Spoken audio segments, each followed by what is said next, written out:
What's up everyone and welcome to another Norway Chess recap video. In this video we'll go over the game between Alireza Firouzja and Magnus Carlsen. Now it's been a while since Alireza and Magnus faced over the board, especially in classical chess, so it's always pretty exciting to see how the youngster will do against the world champion. So without further ado, let's just jump right in and have a look at the game. So Alireza opens things up with the move 1e4, Magnus plays c5, knight f3 and knight c6. And Alireza goes bishop e5, the Russell Lemo attack. Now white can also play pawn at d4, but Magnus would probably just take and go knight f6, knight c3 and e5. Go for the Sveshnikov, he's played this quite a lot. And so probably Alireza trusted it that Magnus knew his stuff there, and so he went for something else. He went for bishop e5, Magnus played the move e6, Alireza castled and Magnus played knight g7. So the point of this move is that if Alireza ever were to take, now he can recapture with the knight and he doesn't have to double his pawns. Alireza goes rook to e1 and Magnus plays knight at g6. So all pretty standard. Alireza goes c3. So his point with this move is that in case Magnus plays someone like bishop e7, he wants to go d4 and he wants to be able to recapture with a pawn on d4. So Magnus decides to occupy the center first with the move d5. And here Alireza comes up with a very interesting move. He plays h4. So the move h4, he wants to attack the knight with h5. But you might be wondering, like, hey Alireza, aren't you just hanging a pawn? But if black were to take here, that would be a big mistake, because now white can take on d5. And if you recapture with your queen, your knight on h4 is no longer protected, so white could just take it. And if you try to be clever and include knight takes f3, white can just recapture the queen. And if you take with the queen on d5, I'm going to take with the queen on d5. And if you take with your pawn, if black takes with the pawn, wait, white, chess are calm, why can I not take the queen? Oh, you cannot take because that puts your king in check. Right, so don't do that. So the pawn on h4 cannot be taken, so Magnus plays h6, Alireza trades and goes h5, hitting the knight. Magnus steps forward, knight f4, and here Alireza should have played pawn takes d5. Now the point is that the main reason why he didn't do this was probably because of knight to d3. Black cannot take with the c-pawn, because white gives a check, and he picks with the knight at f4. It's game over. So probably he was worried about knight at d3, but here white can play rook to e3, hitting the knight. Now, if black plays something like knight takes c1, then white can play someone like queen a4, and this gets extremely messy. Hitting the pawn on c6, the knight is still kind of trapped over here. So this is all very difficult to figure out over the board. I mean, if Magnus takes on d5, there's knight a3, and your knight is trapped. So white will get it back with a slightly better position. So instead of all this, Alireza went d4, hitting the knight on f4, but this gives Magnus the opportunity to chop off the pawn on h5, and it's really up to Alireza now to prove the compensation. So Alireza goes knight to e5, hitting the knight on h5 with a discovery. Magnus drops back with knight f6 and queen a4, putting pressure on the pawn on c6. So Magnus goes bishop d7 to defend, and Alireza plays bishop g5, and Magnus goes bishop e7. So, and at this point Magnus still had a lot of time on his clock. He had like 1 hour and 20 minutes, but Alireza was already down to 36 minutes, which is not a lot because both players started off the game with 2 hours, and the 2 hours are for the entire game. Now after move 40, both players get a 10-second increment, but that's it. There's no like one extra hour added to the clock. So Alireza had to speed up a little bit here, but he did a good job of steadying the ship. So in this position he took on d7, Magnus recaptured, and he played e5, hitting the knight on f6, and Magnus jumped back to g8. Alireza took, and now here Magnus should not take with the queen to defend this pawn, because Alireza would take here, giving a check and picking up the rook on a8. So Magnus recaptured with the knight, but this gave Alireza the opportunity to get the pawn back on c5. Now black's a little bit better here, because his pawns are all pretty well connected, and especially this pawn on c5 is a bit loose, because white would like to strengthen his pawn chain with the move b4, but that's not that easy. In this position, Magnus should have castled here, and if Alireza plays something like knight d2, now a5 is a very good move, making it difficult for white to play the move b4. Because if white plays b4, black can take. You cannot take with the pawn because your queen is hanging. And if you take this pawn with your queen, now these pawns on c5 and c3 are not only doubled but also isolated. So they're pretty weak. And if white drops back with a queen, that gives black the time to play a move like rook fb8. And once again, black wants to clamp down on this move. If white goes a3, black goes a4.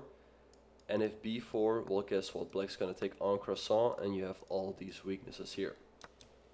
So Magnus misses chance there for an advantage. I think that would have put a lot of pressure on Alireza, also because he was down on the clock.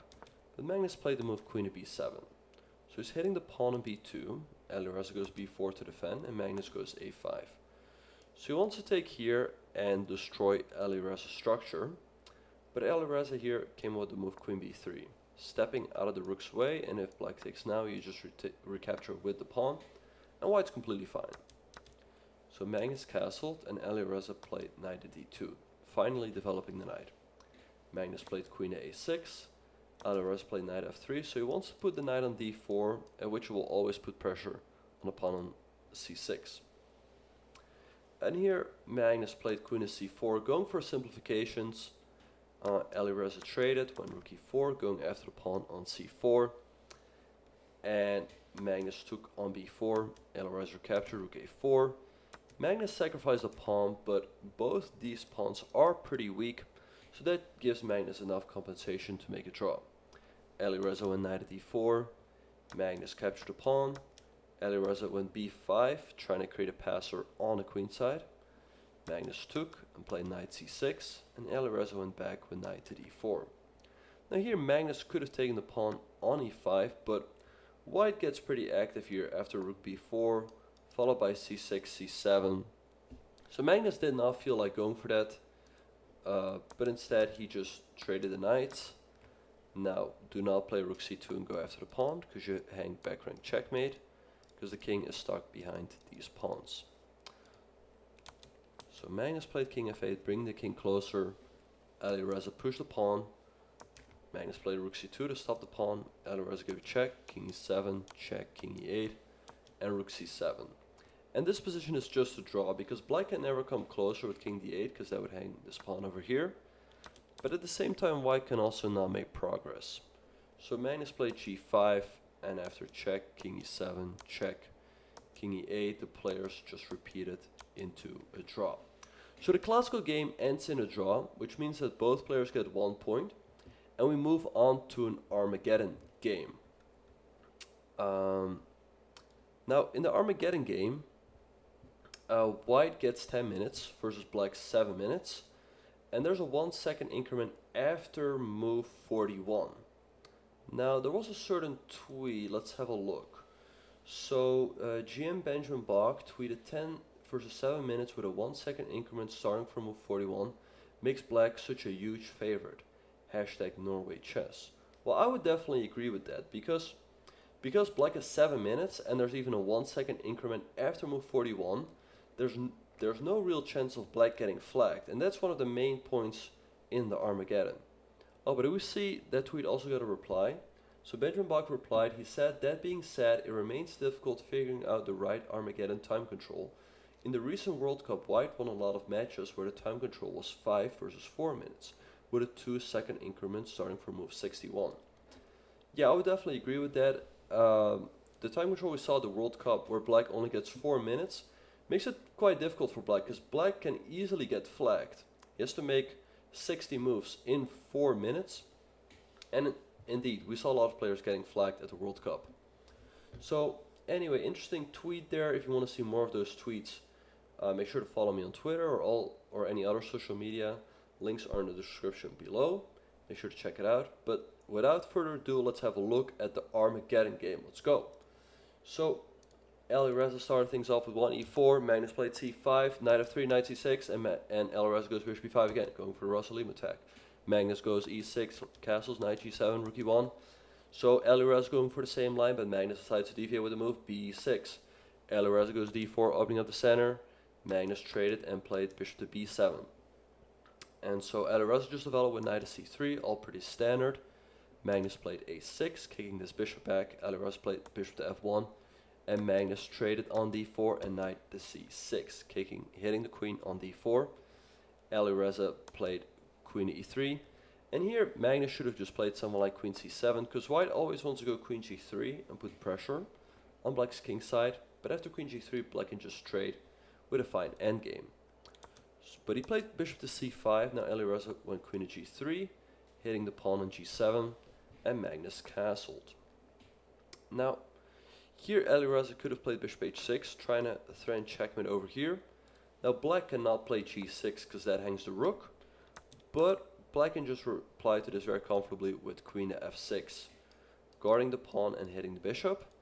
So instead of all this, Alireza played e5. Now with this move he wants to go bishop h6 and make sure that there's no queen f6 because that square is covered. And he wants to go knight e4. So Magnus in this position played the move f5. And now guess what move Alireza played here? Yes, that's right. There's en croissant and it's the best move. So you finally guessed a move over Super GM. Alireza took an f6, Magnus recaptured. And here Alireza should have continued with something like knight e4, hitting the rook and the bishop. But after rook g6, the game is fairly even. Magnus has a lot of activity here, the rook's pretty active. His other pieces are also nicely developed, so the game should be around even. But instead, Alireza went bishop g5, and now things get very complicated. Magnus took an f2, and he hung his queen, so he resigned. Just kidding, he played rook to f3, giving a check and hitting the queen on g3. Alireza stepped out of the way. Magnus took the rook, and Alireza could have just recaptured here, but here Magnus would recapture, after which black has quite a lot of compensation. He has the bishop pair, his pawns are pretty solid, while white has these double pawns over here, and black also has nice center pawns. So black probably has decent compensation. But instead, Alireza took on b6, trying to snap off another pawn. So here, if he can get away with this, he will be up a full exchange. Right in the position we just saw, black at least had one pawn. But Magnus recaptured, and after h takes g3, here Magnus made a big mistake. He should have just played rook to f8, because the point is black wants to go rook f6, rook h6, and that's only checkmate. Because the king on h1 is completely stuck, because the bishop always guards this square. And this would have really put Alireza in a tough spot. If white plays something like knight e4, then black can go knight d4, and now there's a lot of stuff hanging. This is a threat, and additionally if white goes rook c1, black can take on f1, and now take the knight on e4, and the three minor pieces are better than the two rooks in this endgame. So pretty surprising that Magnus did not play the move rook f8. The idea of going for checkmate looks pretty obvious, but this was a game where he started off with only 7 minutes, so it's basically a blitz game, so we cannot be too critical.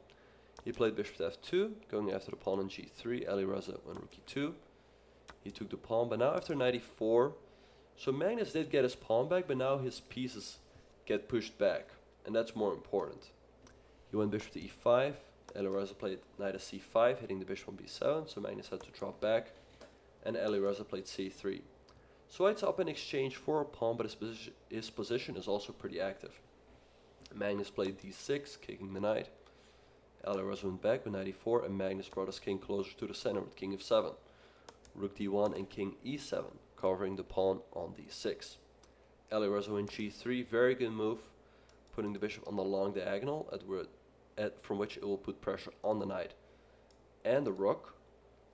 So Magnus played rook b8, stepping out of the diagonal, bishop g2 and d5, hitting the knight. Alireza went knight to c5, and Magnus played king d6. And Alireza played a good move here. He played b4, strengthening the knight on c5, but he forgot that this pawn on c3 was hanging. Just kidding, white has a little fork here, and black can resign. So Magnus obviously did not do that.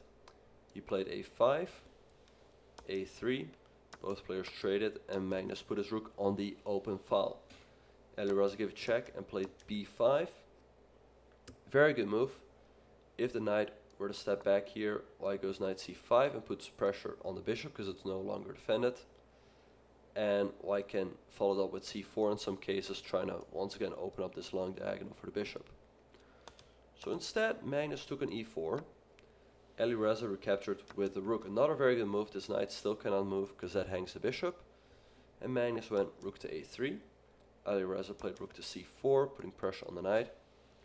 So Magnus took, Alireza took, Magnus recaptured, and Alireza played rook to c1. He wanted to get rid of black's bishop pair. So Magnus went knight a7, takes, and king b6.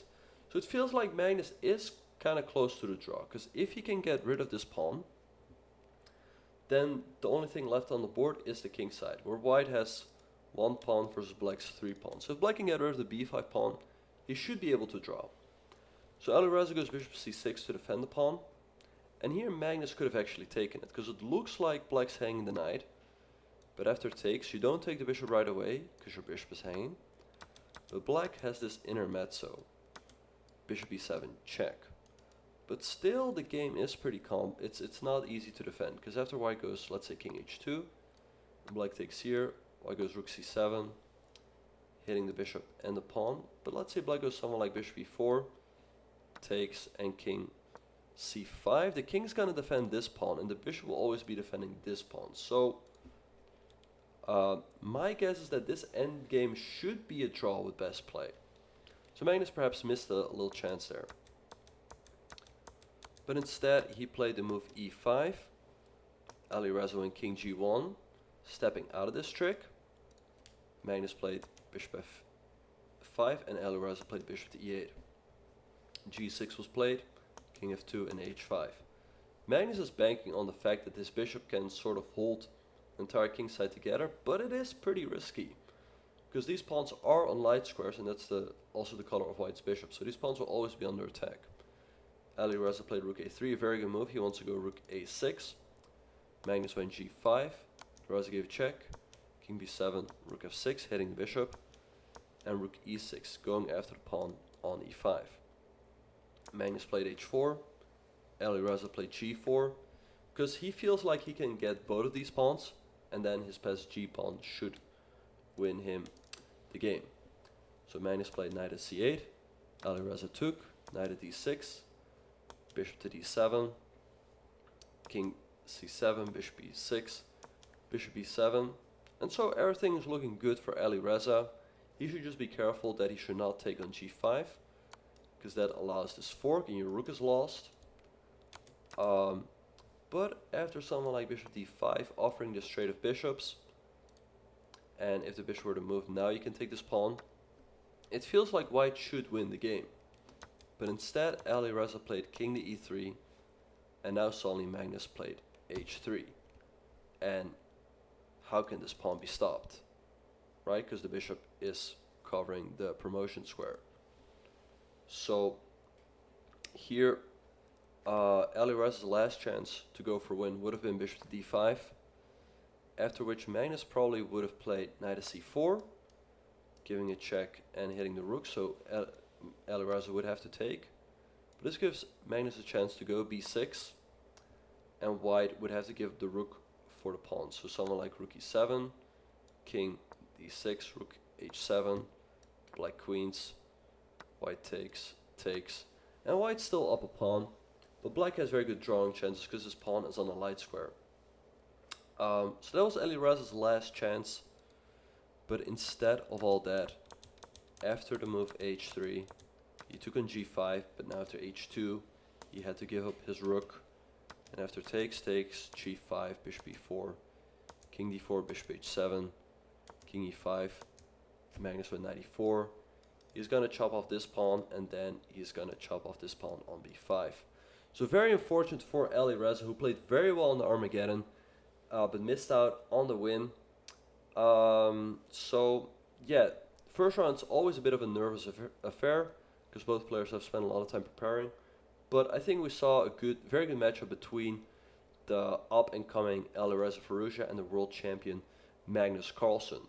Now, if you like videos like this, make sure to subscribe. I'll try to do more recaps of Norway Chess. And But yeah, if there's any other games that you would like me to cover, let me know in the comments, and I'll see you in the next one.